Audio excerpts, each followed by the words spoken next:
Bon samedi les pirates, bon samedi de décembre, décembre 2021 sur RDP, c'est vidéo en direct.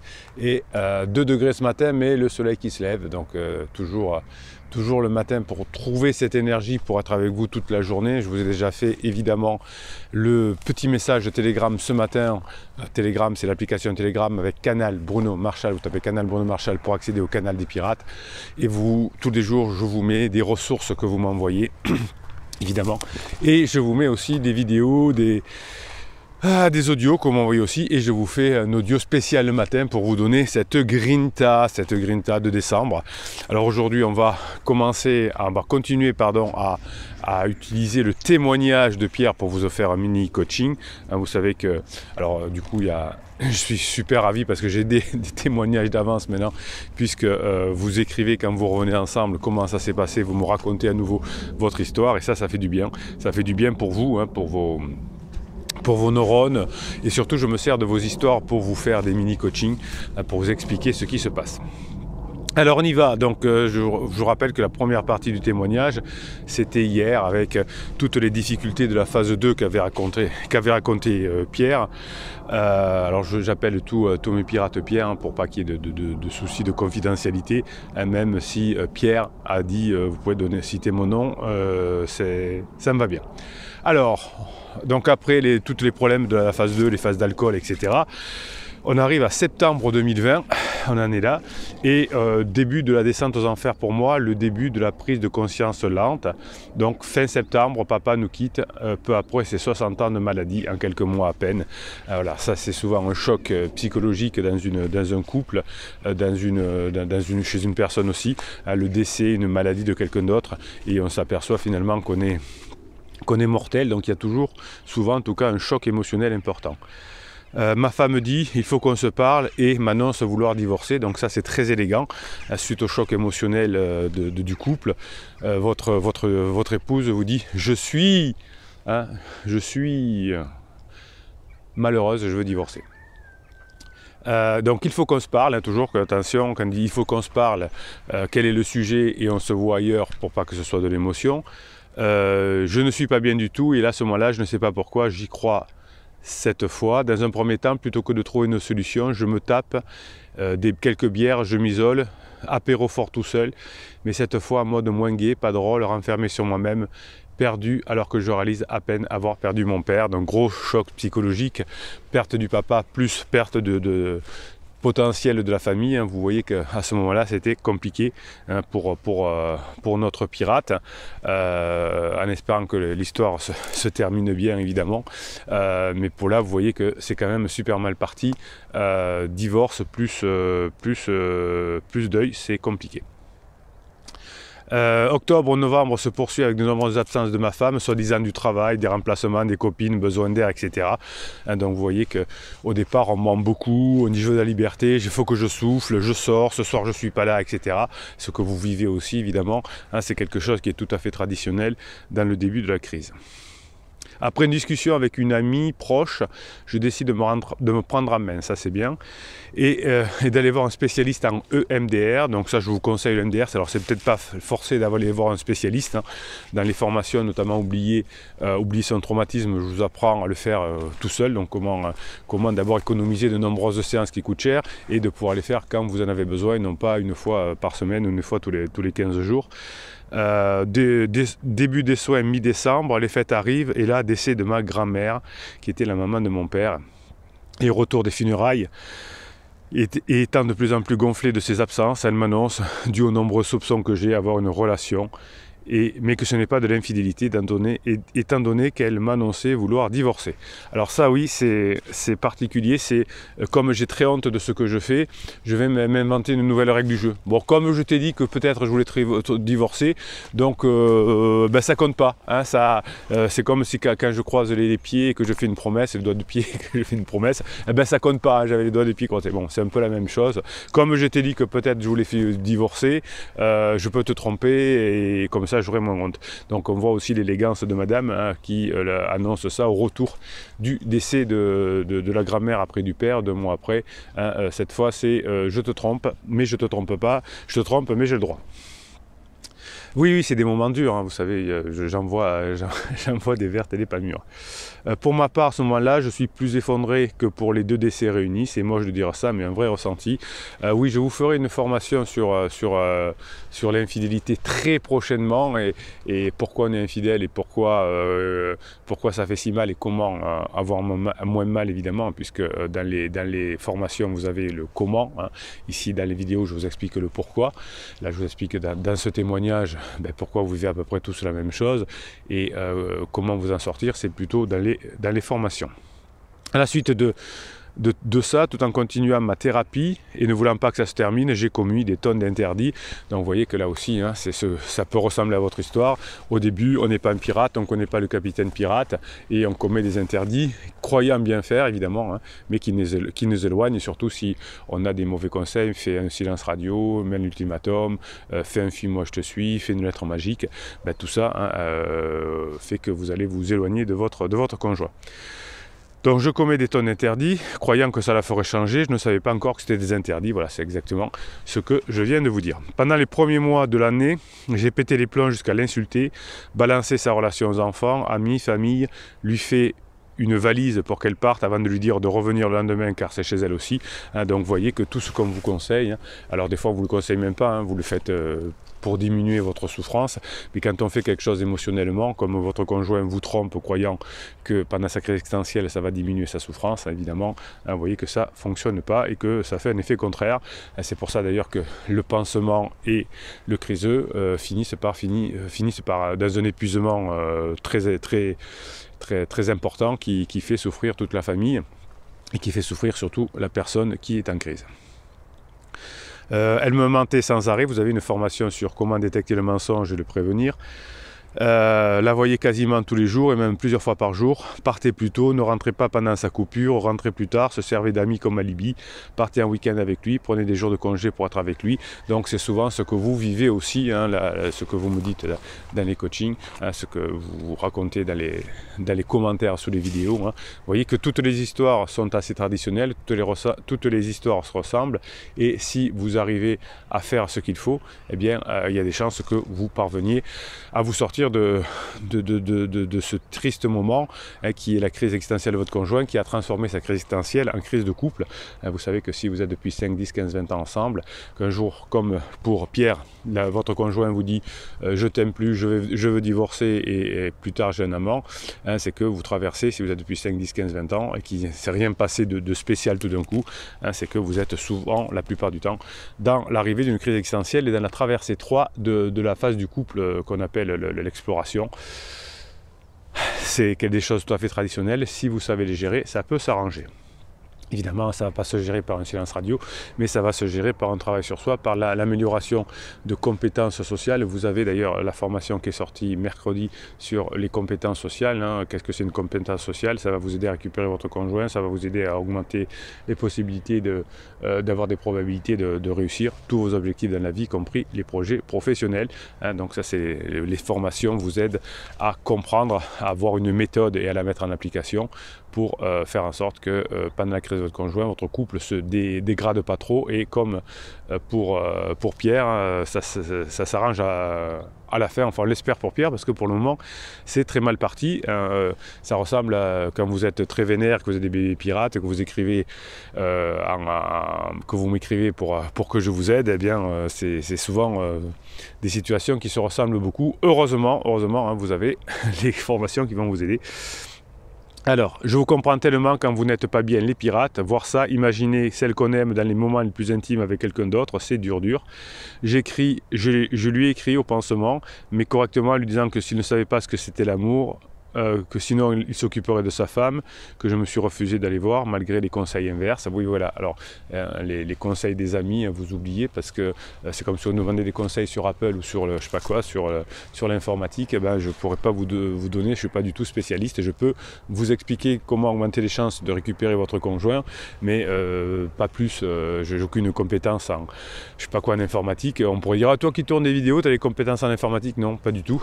Donc là c'est pareil pour vos amis, n'attendez pas des conseils, vous voyez, le conseil d'aller voir pansement, c'est un mauvais conseil, puisque votre conjoint va dire vraiment mon mari est fou et j'ai raison de pas rester avec lui. Un côté de moi me disait, il n'y a pas de raison qu'elle ne soit pas au courant comme moi, et un autre qui me disait, je vais peut-être être responsable de lui faire du mal à elle, si pas au courant, et vais-je y gagner ou empirer la situation. Alors j'ai vu des cas effectivement où on allait balancer au pansement, qui était au courant, et enfin, au mari ou à la femme du pansement, et alors la personne qui n'est pas un pirate évidemment, mais aussi se met avec, trouve avec le conjoint du pansement une relation affective, voire plus. Oui, je l'ai vu, hein, que des personnes qui se mettaient avec le conjoint du pansement. Bon, voilà, tout ça c'est pansement et ça finit en général pas très bien. Je lui dis clairement que je ne lâcherai rien, que 14 ans ne s'effacent pas comme ça, que l'amour, le vrai, c'est ce que nous avons construit et traversé toutes ces années. J'ai jamais eu de réponse, mais en tout cas, je sais que c'était très mal pris par les deux. Bon voilà, vous savez que alors je découvre en même temps ces textes, hein, parce que bon, je connais le pirate puisque je l'ai aidé à traverser la crise de son conjoint, mais je n'ai pas lu son texte, hein, mais vous voyez que je devine un peu ce qui va se passer évidemment. Ça c'est les deux se sont rapprochés suite à la lettre du client du client bébé pirate à l'époque au pansement, les rapprochant en disant vraiment n'importe quoi, il est fou, t'as bien fait, on est des victimes. À la suite des vidéos que j'ai vues sur le net, j'ai fait des lettres à ma femme, des pages et des pages. Vous voyez que sur le net, vous avez malheureusement des mauvais conseils comme dans la vie de tous les jours, hein, comme des psys qui vont vous donner des mauvais conseils aussi. Et j'ajoute des dizaines et des dizaines d'articles uniquement sur les côtés négatifs de se séparer, sur notre compatibilité tous les deux, sur le mal des enfants. Donc vous voyez que notre bébé pirate au départ a commis encore beaucoup d'interdits, c'est-à-dire de vouloir... comment dirais-je, créer convaincre par le préfrontal, alors que le préfrontal n'est pas branché, hein, vous allez réussir à convaincre votre conjoint, pas par le préfrontal, mais par l'émotionnel, c'est ce que je vous explique, dans la connexion émotionnelle, ou dans les compétences sociales, ou dans la légèreté, ou comment oublier le traumatisme, hein. Dans toutes ces formations-là, je vous explique comment récupérer votre conjoint, mais de façon efficace. Évidemment, qui marche depuis 1999. Donc n'envoyez pas des articles, des lettres magiques ou des choses... donc rien à faire, la situation empirée, hein, chaque fois que vous faites un interdit, hein, évidemment, vous avez d'ailleurs une formation complète sur les interdits. Oui, vous avez une formation sur tout, je sais, parce que ça fait 20 ans que je fais ce métier-là, et ça fait 20 ans que je sais ce dont vous avez besoin. Quand on voit un témoignage là, hein, on sait qu'on a besoin d'une... Si notre bébé pirate là, avait eu connaissance des formations, eh bien, il aurait certainement raccourci sa souffrance et raccourci le délai du retour de son conjoint. Je me suis fixé un objectif à ce moment-là qui ne m'a pas du tout aidé, mais plutôt m'a encore plus détruit, me mettre en mode détective. J'ai voulu tout savoir sur lui, logement, date de naissance, des infos sur lui, sa femme, sa fille, leur véhicule, marque, modèle, plaque, leur téléphone, leurs emplois, leur parcours, les horaires auxquels ils sont à certains moments de la journée. Alors, je ne suis pas contre que vous ayez des informations sur pansement parce que ça vous aide à savoir ce qu'il manque à votre conjoint pour qu'elle va chercher ou qu'il va chercher chez pansement. Donc là, je ne suis pas contre. Hop, en revanche, je suis contre quand hop, je fais des bêtises. Que je vais viser parce que si vous écoutez cette vidéo en audio, hein, j'ai ma caméra qui a tourné. Voilà. Bah, Bruno, t'es une quiche en informatique. Il fait froid, il fait 2 degrés ce matin. Oh, mon cerveau est embrumé. Oui, alors, donc vous pouvez essayer d'avoir des informations sur pansement, mais vous ne pouvez pas les utiliser par rapport à pansement et par rapport à criseux ou criseuse, mais ça peut vous dire, tiens, qu'est-ce qui me manque comme légèreté. Vous dites, oh, quel abruti ce pansement, vraiment, c'est un pia, il pense qu'à faire la fête, c'est un alcoolo ou je ne sais quoi. C'est certainement que votre époux ou votre épouse a besoin de légèreté.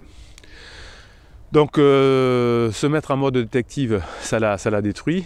J'ai tout obtenu avec de l'acharnement et beaucoup de recherche, mais quel temps gaspillé. Oui, là vous auriez pu peut-être passer votre temps à travailler sur vous, à passer des bons moments avec votre épouse, ça aurait accéléré les choses. J'ai ensuite suivi ma femme et pansement partout, jumelles, géolocalisation, photos, jusqu'à me montrer quand ils étaient ensemble. Et il prenait la fuite, réussit à avoir quelques textos avec le petit surnom qu'il donnait à ma femme, qu'ils étaient connectés, flammes jumelles, livre qu'il lui a conseillé à lire. Vous voyez que vous êtes exactement dans tout ce qui se passe de façon traditionnelle. Hein. Vous, c'est quand même... Moi, Même après 20 ans, ça me sidère qu'au mot près, toutes les relations se ressemblent, et ça me sidère que les pirates qui reviennent ensemble font presque au mot près ce qu'il faut faire, ils emploient la méthode qu'ils trouvent dans les différentes formations. Alors pourquoi il y a 70 formations? Parce que en fonction de où vous en êtes, vous faudrait d'abord travailler la légèreté, le badinage, le comprendre la crise existentielle, l'humour, l'oublier le traumatisme, etc. Mais vous avez plein de voies pour y entrer, mais le but c'est d'arriver au même résultat, c'est-à-dire réussir votre objectif. Donc, je n'en voyais pas le bout, toujours absente, je m'occupais du ménage, des enfants, des repas en pleurs, en rumination, en colère, et nos enfants et notre entourage qui assistaient à tout cela. Donc vous voyez que tout ça aussi, ça doit vous rappeler des choses, puisque votre époux, votre épouse en crise ne fait plus rien à la maison, vous faites tout, et vous êtes très en colère et vous ruminez beaucoup. Elle est toujours absente jusqu'à laisser la petite à la garderie pour être avec lui. Oui, votre conjoint préfère partir quand il est en lune de miel avec son pansement que s'occuper de ses enfants. Ça, c'est aussi quelque chose que vous devez vivre. Il préfère partir en week-end avec pansement qu'être avec ses enfants. Et donc, vous les confie un week-end sur deux. Ou plus parfois. Elle textote le soir au WC, ça vous devez vivre ça aussi. J'aurais jamais pensé qu'il fallait autant de temps pour faire ses besoins. Là oui, que le bébé pirate qui est devenu un pirate a appris l'humour. Et même jusque dans notre lit, moi à côté, avec comme seule réponse « je ne t'aime plus, je suis amoureuse de lui » et je regarde de plus en plus d'annonces d'appartements. Ça doit aussi vous rappeler ce que vous vivez. Mais moi, déterminé à avancer dans mes soins thérapeutiques au mois de mars, je décide d'arrêter l'alcool sans rien, ni personne, ni soin, car c'est une évidence pour moi, pour la suite de mon bien-être et mon combat pour mon couple et ma famille. Et malgré la situation, rien lâché, je me suis encore répété. En 2 semaines, 8 kilos de perdu. Alors ça aussi, vous vivez ça, hein, pas dans votre conjoint. Vous voyez que vous pouvez être confiant. Alors des fois on dit les femmes ne reviennent pas, les hommes ne reviennent pas. Et là vous traversez exactement les mêmes histoires et vous avez des témoignages de personnes, de femmes et d'hommes qui reviennent, évidemment, les hommes reviennent aussi. Voilà, bon. Ça me passionne depuis 20 ans ce métier-là, parce que je me dis comment des choses aussi évidentes depuis la nuit des temps ne sont pas mieux connues que ça, les crises existentielles, qui se transforment en crise de couple, etc., les méthodes pour s'en sortir. Étant donné que toutes les histoires sont les mêmes, je ne me remets pas que la société passe à côté d'un phénomène aussi important. Heureusement, vous les pirates, vous avez été malins et vous êtes là dans cette team, dans cette famille pour y arriver. Donc en 2 semaines, 8 kilos de perdu, je me sens mieux physiquement, mais je suis épuisé, effectivement, ça épuise. Au total 16 kilos, ça doit vous parler aussi, vous perdez beaucoup de poids pendant la crise existentielle de votre conjoint. À moins de 3 mois, les gens pensaient que j'étais malade, que je me rendais malade. Tout le monde autour de moi me disait « arrête !» Il me disait d'arrêter, que c'était foutu. « C'est mort, arrête, c'est mort !» Que ne pourrait pas supporter une telle trahison, etc. Rien à foutre, je continue les objectifs que je me suis fixés. Ça, c'est devenu un pirate, tout en continuant. Alors les interdits, ça, c'est pas pirate. Les interdits en lui demandant même de respecter son contrat de mariage envers moi et que j'avais le droit à des moments intimes avec elle tant que nous serions encore sur le même toit. Oui, donc vous voyez qu'on mélange tout, le droit, les sentiments, etc. Donc là, c'est encore un interdit qui fait un effet repoussoir. J'ajoute quelques petits cadeaux et 2 sorties qu'elle accepte durant lesquelles je lui fais lire des lettres pour elle et sa relation pansement, lui expliquant que ce n'est pas bien, encore des articles que je l'aime, qu'il faut penser aux enfants. Elle me répond que les enfants s'en remettront. Vous voyez que vous êtes dans un truc tout à fait normal, encore une fois. Après une discussion de plus, j'arrive à la convaincre d'aller voir une thérapeute de couple parce que je le souhaitais. Quelle connerie! Oui, ben ça aussi je vous le dis, quelle connerie! Ben oui, alors qu'est-ce qui est arrivé? Moi j'y allais pour essayer de lui prouver que tout n'était pas fini, elle pour que la thérapeute me fasse prendre conscience que c'était terminé. Voilà, aujourd'hui je me rends compte une fois de plus de perte de temps et d'argent. Donc ça c'est un critère pour choisir le thérapeute. Si le thérapeute vous dit tout de suite, madame, quel est votre objectif, monsieur, quel est votre objectif, et s'il n'y a pas le même objectif, qu'elle vous renvoie ou qu'elle vous essaye de faire trouver un objectif commun, c'est que vous n'êtes pas avec un bon thérapeute, une bonne psy, un bon coach. Moi la première chose que je fais, c'est de vous demander vos objectifs. Et quand je fais des coachings de retour de couple, d'abord je demande quel est votre objectif monsieur, quel est votre objectif madame. Sinon ça veut dire qu'on n'est pas un bon professionnel. Ça veut dire que c'est comme si vous montez dans un Uber et que madame dit amenez-moi à Lyon et monsieur dit amenez-moi à Marseille. Qu'est-ce qu'il va faire l'Uber? Il va démarrer, il va tourner dans le quartier sans rien dire? Non, il va dire d'abord mettez-vous d'accord et ensuite on ira à Marseille, on ira à Lyon, je m'en fous, mais je ne peux pas aller aux deux en même temps. Eh bien, je ne sais pas pourquoi, mais les thérapeutes font pas ça. Il y a des objectifs différents, d'ailleurs je ne vous les demande pas, mais il y a des objectifs différents. Et donc on tourne en rond pendant des séances et des séances et on déchire les couples et on fait que les couples s'éloignent encore plus alors que la thérapie serait faite pour se rapprocher. Voilà, donc notre ami Pierre le dit aussi. Bon, écoutez, au bout de 3 rendez-vous, la thérapeute me dit son cœur est ailleurs, c'est fini monsieur. Vous allez voir. Je suppose à la fin de ce témoignage que la thérapeute avait tort et que heureusement qu'il n'a pas entendu, elle n'a pas écouté. Une fois de plus, je m'effondre, idée noire, etc. parce que je n'étais pas encore pirate à l'époque et pourtant je refuse de lâcher. Bon, écoutez. On va s'arrêter là parce que ça fait déjà 20 minutes que je vous raconte l'histoire. Donc c'est que la deuxième partie. Là, il n'est pas encore un pirate. Donc vous voyez que monsieur n'était pas encore un pirate et que là, donc, ça boite sec. On a fait tous les interdits, les lettres.